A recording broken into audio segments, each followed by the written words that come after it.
Hi, honey. Hi, sweetheart. Welcome back. Thank you. To the studio. Welcome, Ransomed Heart podcast listeners. John Eldridge, Stasi Eldridge here, joining us again on the podcast. Hope you enjoyed our summer series that we featured on the sacred romance.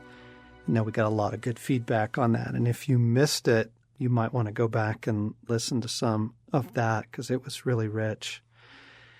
And today, we thought we'd do is just open up our journals to you and talk about some things that Jesus has been speaking to us about through our summer.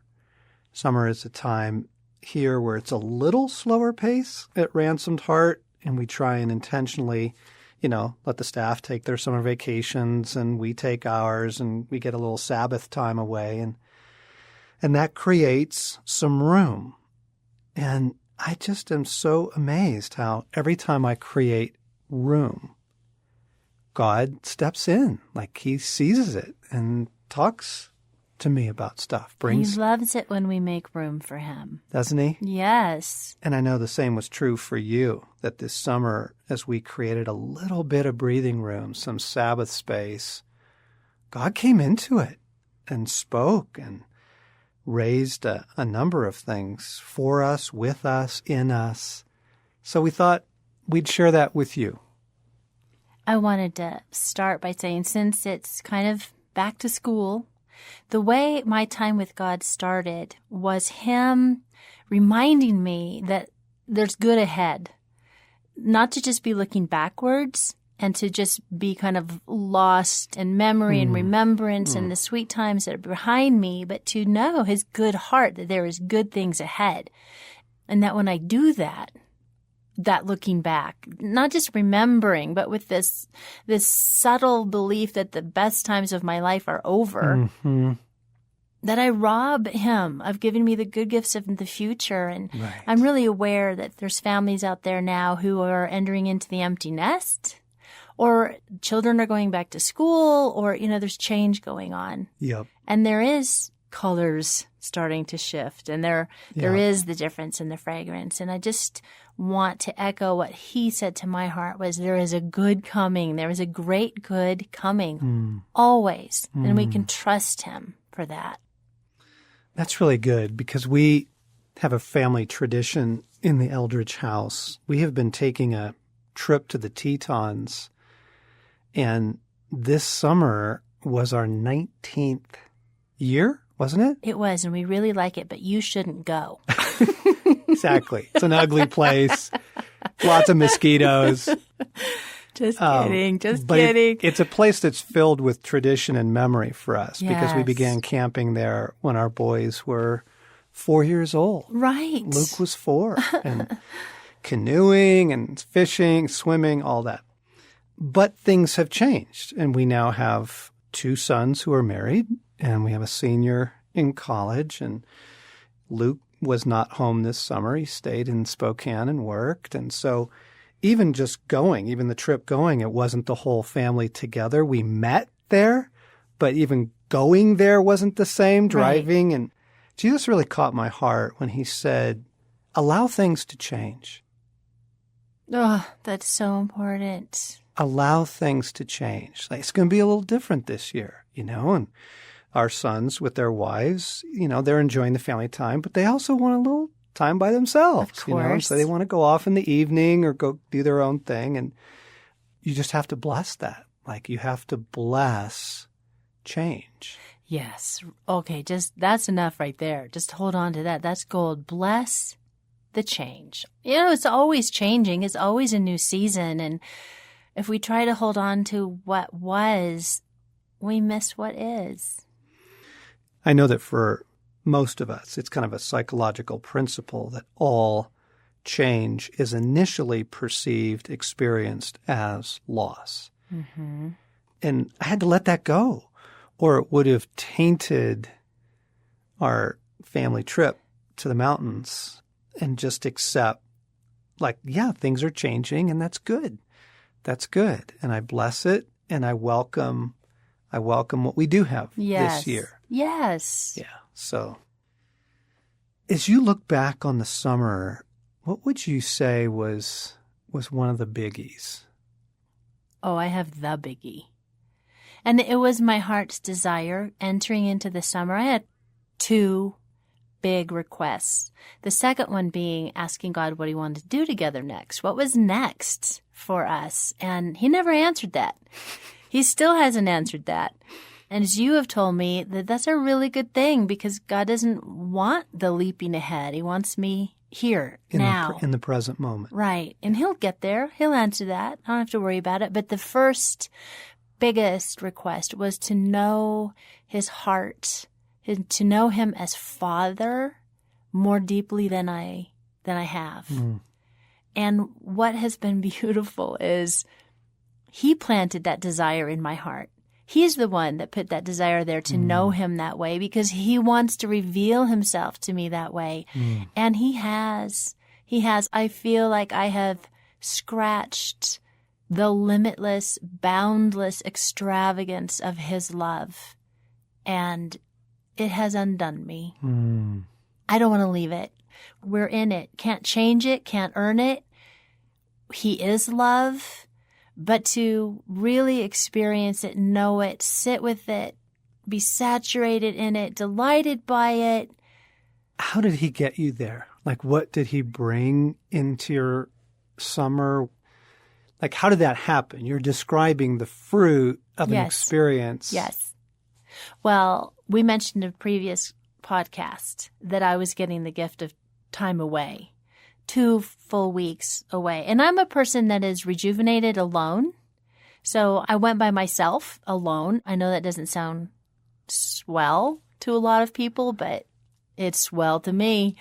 And I just needed God. I kind of crawled into the summer, really depleted, and just wanting his heart, wanting to know him, wanting to encounter him and have intimate times with him in worship and prayer and rest. Took a lot of naps. And then going on adventures with him. We went to the ocean, so going to the beach, going long walks, just in beauty and in rest and in pursuing his heart and in times of worship. Times in the Word, and having extended times, which I love. No time constraints. Just hours and hours and hours and hours and hours every day. And if something was interesting to me, I would pursue it. And the beauty and the gifts, and asking for the eyes to see, because there were beautiful gifts all around me that took me days before I could recognize them. Yes. Yes. And then just knowing, praying, and he would bring up things from my past, inviting healing in those things and memories of times, and realizing, John, even before I was a Christian, I would go to the ocean and be replenished there and just get focused, a renewed sense of purpose, strength, and to realize that was him all along. It's always been him. Every good gift throughout my life and those that are listening, it's always been him. Loving, pursuing, wooing, delighting over us, calling us. So I think it's pursuing him, making the room, and then it's revelation. He answered my prayer to know him better, more deeply as my dad. And you were reading a really simple book on the Father's heart. So good. By Sylvia Gunter, called Safe in the Father's Heart. That was it. That was my reading material for basically the whole summer. And going slowly through it, I think that she has a real revelation of who the Father is through her own journey, and praying, wanting to know. And it's very highlighted, this book. I really recommend it. It's a simple little book, right. Self-published. Self-published little book, right? But if you get on...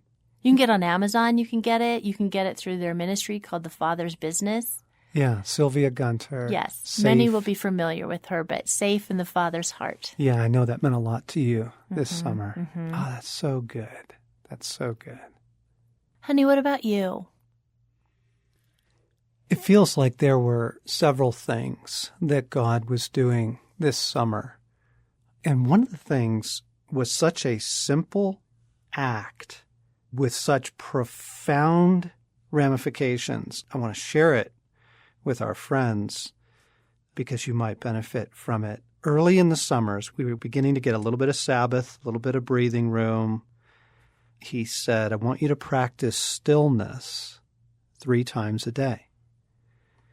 And by stillness, what he meant was not praying, not worshiping, not reading, not studying scripture, not making to-do lists, literally nothing.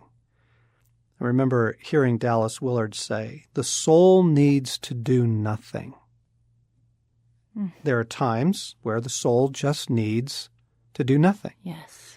And so I would simply sit outside if I could. The weather was good, or indoors if it was cold or a rainy day, but just sit. 5 minutes, sometimes longer, 20, and literally just practice stillness. And I would do it in the morning when I got up, after my prayers, and often after breakfast. I would just set aside, okay, here's my stillness time. And then I would do it again around lunchtime and just very intentionally say, okay, now is my stillness time. And then I would do it again in the evening. And the impact, the fruit of that, it's almost difficult to describe. It is so healing. You're going to have to try it. You're going to have to give it a go. Like, to practice actual stillness. And it takes a little getting used to, because at first, you're fidgety and you're restless and, Don't thoughts come rushing in? Oh my gosh, all of your stuff, your addictions, your compulsions, you start thinking about, I got to call that person back, and I need to make that list, and I forgot to, mail that thing, and you just gently let all that go. You just go, yeah, I'm just practicing stillness right now. I got lots more day to get back to those things. So you just kind of gently let it go. You don't make lists, don't do anything with it. You just kind of ignore it. And as you get used to it, it gets easier to do. Okay. And then, that was one of the spiritual kind of practices of the summer, but I'm staying with it. Even though my life is, back into full gear now, I need that. I need it desperately. And it made me aware of constant agitation we live in. We just live in the constant. There's something constantly. There's always noise, always, conversation, dialogue, something on the TV. There's always getting in your car, going somewhere, walking in. You're immediately engaging people, stores, shopping, groceries. The constancy is so draining on our souls. And the simple act of stillness was so rejuvenating. And again, I wasn't praying. I wasn't even listening prayer. I was just being still. I'd look at an aspen leaf. I would just look out, over the yard. Or if I'm inside, I would just look at the grain of wood on the table. Literally just be still. And then that did prepare my soul, yes, to hear from God. Yes, to go into some of the other deeper lessons, which I want to share. I could see the fruit in your life. Could you? Oh, absolutely. The stillness permeated then. It had an effect on your soul, on your countenance, on the way you carried yourself, what you brought. There is a deepening peace, a sense of rest. Yay! Yeah. Somebody else saw it. That's good. My wife saw it. That's really good. Yeah. That's the proof right there.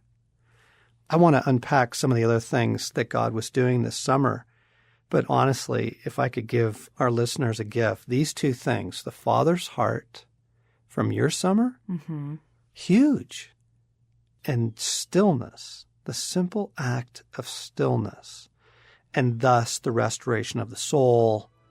And we're going to pause, let that be today's podcast, and pick it up in part 2 next time to share a few more things that Jesus has been speaking to us about.